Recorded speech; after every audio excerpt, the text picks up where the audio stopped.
Here's another cake, maybe it's not so hard as that. Cute Cullen at the moment was not only hungry, but ravenous, so he accordingly made a fresh set of the second cake, and immediately another yell was heard twice as loud as the first. "Thunder and gibbets!" he roared. "Take your bread out of this, or I will not have a tooth in my head. There's another pair of them gone." "Well, honest man," replied Oana, "if you're not able to eat the bread, say so quietly, and don't be wakening the child in the cradle there." There, now, he's awake upon me.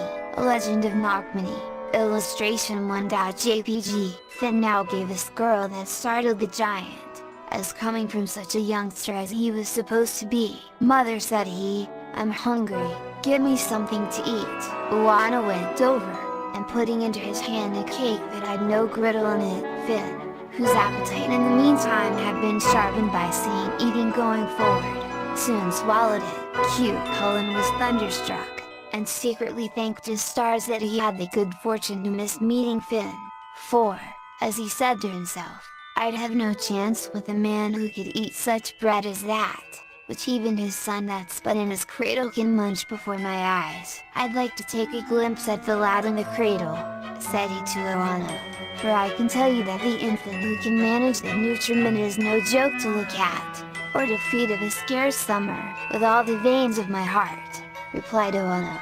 "Get up, Okushla, and show this decent little man something that won't be unworthy of your father." Finn, who was dressed for the occasion as much like a boy as possible, got up, and bringing Cute Cullen out, "Are you strong?" said he. "Thunder and ounds!" exclaimed the other.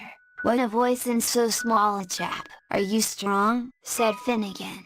"Are you able to squeeze water out of that white stone?" he asked, putting one into Cute Cullen's hand.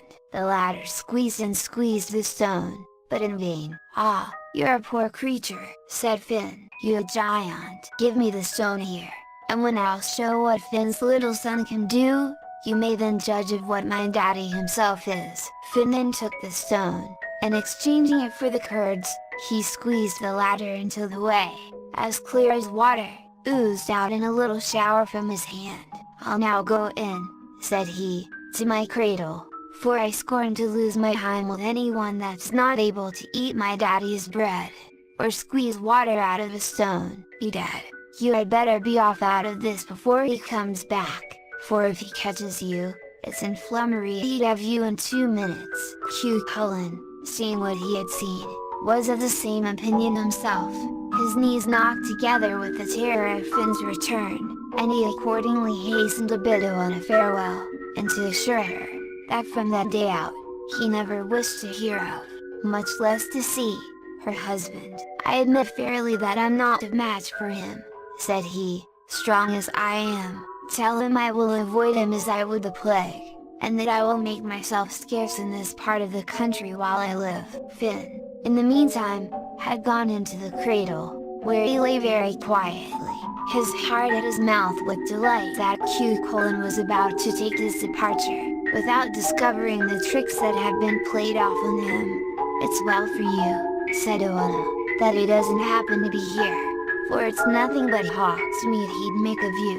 "I know that," says Cute Cullen, "devil a thing else he'd make of me, but before I go, will you let me feel what kind of teeth Finn's lad has got that can eat griddle bread like that?" "With all pleasure in life," said she, "only, as they're far back in his head, you must put your finger a good way in." Cute Cullen was surprised to find such a powerful set of grinders in one so young, but he was still much more so on finding, when he took his hand from Finn's mouth, that he had left the very finger upon which his whole strength depended, behind him. He gave one loud groan, and fell down at once with terror and weakness. This was all Finn wanted, who now knew that his most powerful and bitterest enemy was at his mercy.